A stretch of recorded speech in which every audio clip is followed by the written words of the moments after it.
Jovens do Brasil, tudo bem com vocês? Vamos começar hoje a segunda fase do modernismo. A gente vai pular a vinheta, uma dela vai soltar. Enquanto isso, você deixa o seu like, manda para os seus amigos e a gente começa logo em seguida.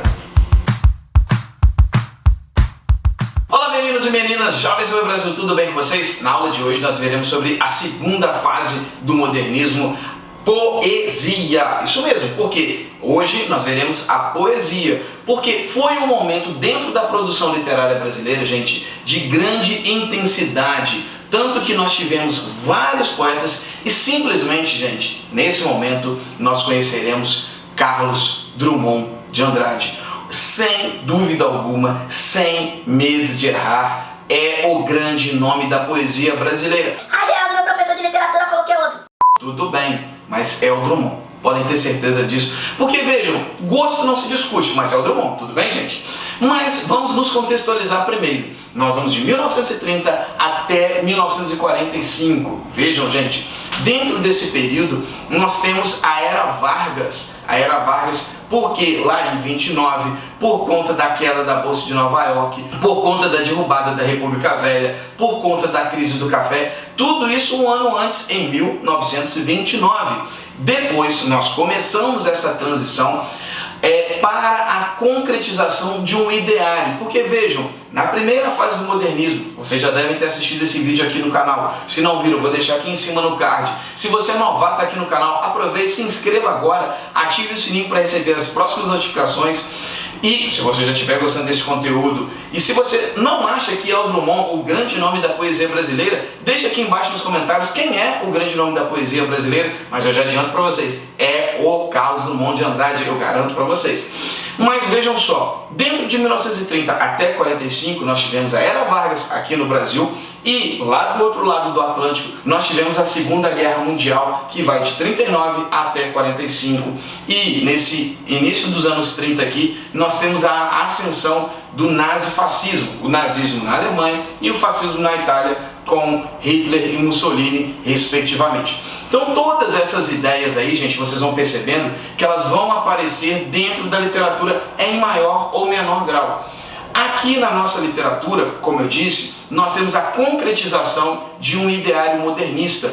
Se a primeira fase teve como objetivo romper com a arte tradicional, e esse objetivo foi alcançado, dentro da segunda fase nós temos a construção dessa identidade. E aí vocês vão perceber que essa construção ela é ampla, porque imaginem só, pensem vocês, dentro da família de vocês, se vocês estão dispostos a trocar de carro na família de vocês, trocar a casa ou aquelas decisões de uma turma de mudar o professor de determinada matéria. Quando isso acontece, gente, 100% está naquele objetivo de romper com o tradicional. O que é o romper com o tradicional nesse momento? É trocar de carro, é trocar a casa, é pintar a casa ou é trocar o professor. Isso todos concordam, isso é romper com o que estava estabelecido. Porém, o novo vai mudar muito. Às vezes a pessoa vai querer manter o mesmo modelo, só trocar a cor, vai querer trocar o modelo do carro, vai querer sair de uma casa para um apartamento, às vezes não mais na praia e sim no campo, ou não na cidade mais e sim na praia. Então tudo isso é uma mudança. Vai trocar o professor, aí alguém diz, ah não, eu quero agora uma professora. Então percebam que tudo isso é uma mudança. E ainda vocês sabem disso, que vai ter gente que depois que troca o carro, depois que muda de casa, depois que troca o professor, vai pensar exatamente daquela maneira. Ah, eu preferia o antigo. Exatamente isso, gente. Sempre tem aquele saudosista. E agora nós veremos os nomes. Os dois primeiros nomes que nós veremos aí são Murilo Mendes e Jorge de Lima. Murilo Mendes e Jorge de Lima, gente, eles em conjunto escreveram uma poesia a quatro mãos de temática religiosa. Já separadamente, Murilo Mendes, que é um poeta de temática surrealista, ou seja, o que é uma poesia surrealista? É aquilo que transcende o real, diferentemente do Jorge de Lima. O Jorge de Lima, de maneira separada do Murilo Mendes, escreveu uma poesia de temática social, no qual se encaixa a mulher proletária. Todos esses poemas, pessoal, que eu estou falando, vocês vão encontrar aqui na descrição desse vídeo, vocês podem ficar tranquilos. E se vocês gostaram, deixem nos comentários aqui embaixo também. Ele também vai falar sobre a figura do negro e vai falar também sobre a importância do Nordeste, como um grande poema dele chamado Essa Negra Fulô, Percebam que fulô aqui é uma variedade linguística, eu também já tenho uma videoaula sobre variedades linguísticas aqui, e vocês vão perceber que essa variedade linguística, fulô, é uma maneira coloquial de se falar flor. Vocês já devem ter ouvido aquela música, né? Mandacaru, quando fulora na cerca, é sinal que a chuva chegou no sertão. Então esse fulor aí é floresce. Tudo bem? Só que agora você está dando voz ao sertanejo, ao cidadão brasileiro do dia a dia que fala de maneira coloquial e não de maneira formal. Tudo bem? Bom, esses são os dois primeiros grandes nomes. Outros dois nomes aí serão Vinícius de Moraes e Cecília Meirelles. Já vou deixar para vocês o que eles têm em comum aqui, que é a temática simbolista. Porque vejam só, tanto o Vinícius de Moraes quanto Cecília Meirelles vão abordar a temática simbolista, a passagem do tempo. Mas percebam que Cecília Meirelles, gente, é o primeiro nome feminino da literatura brasileira de destaque.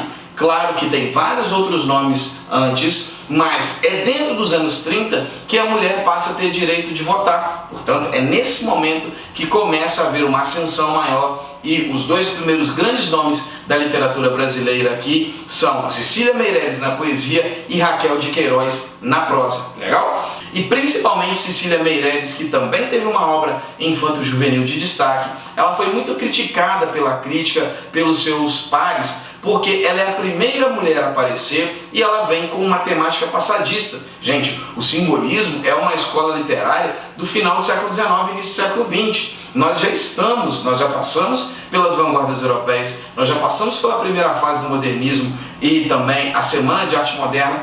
E aí, no momento de concretizar uma identidade própria, nós temos uma autora que vai falar de algo passadista.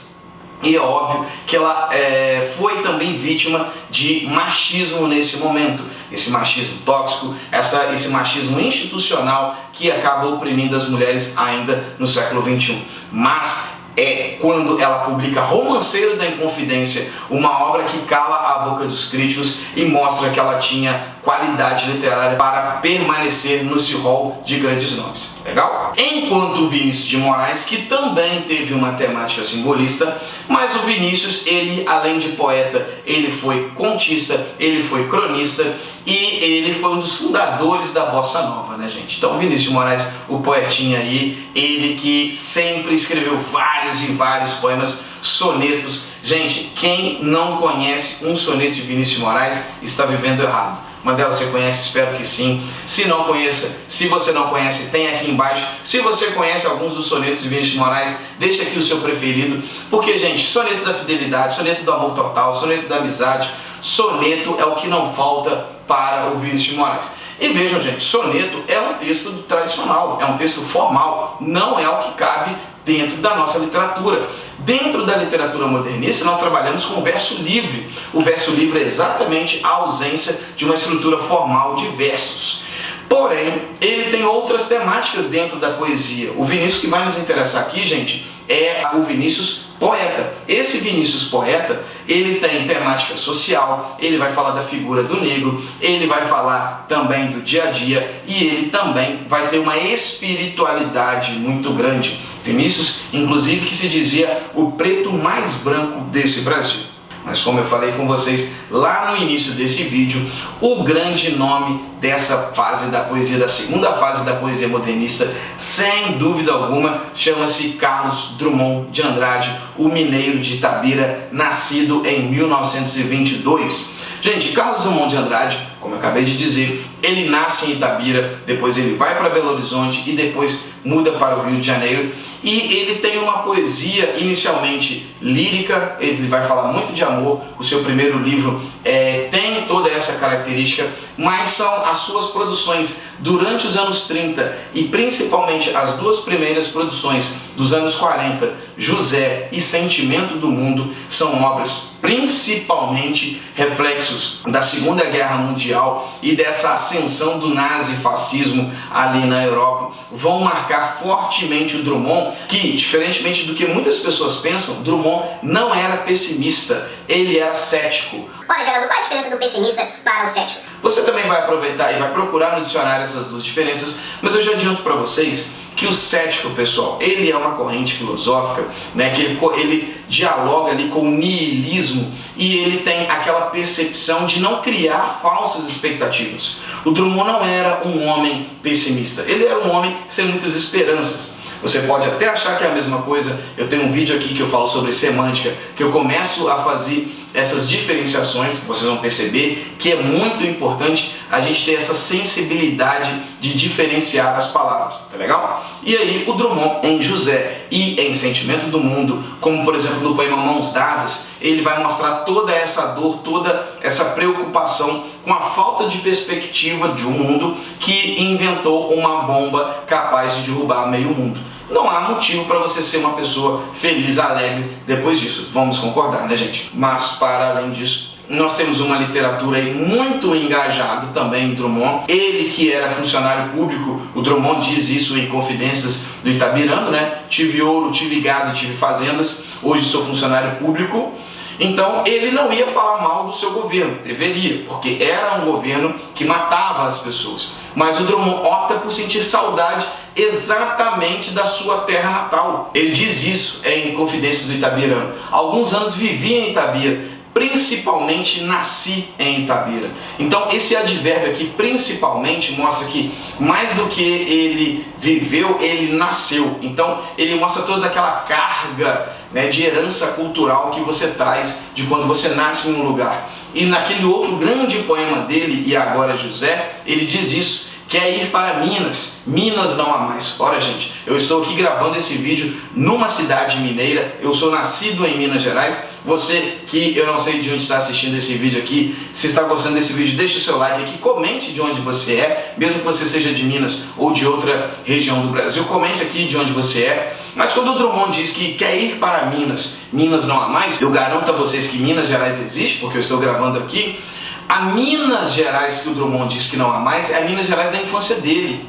Isso sem dúvida alguma, independente do estado onde você nasceu, de onde você está hoje, se você não está mais na sua infância, o seu estado, a sua cidade, sem dúvida não existe mais. Esse é o grande nome dessa nossa fase aqui do modernismo, na segunda fase, que compreende 1930 até 1945. Tá certo, pessoal? Um grande abraço a todos vocês aí e até mais. Valeu, fui!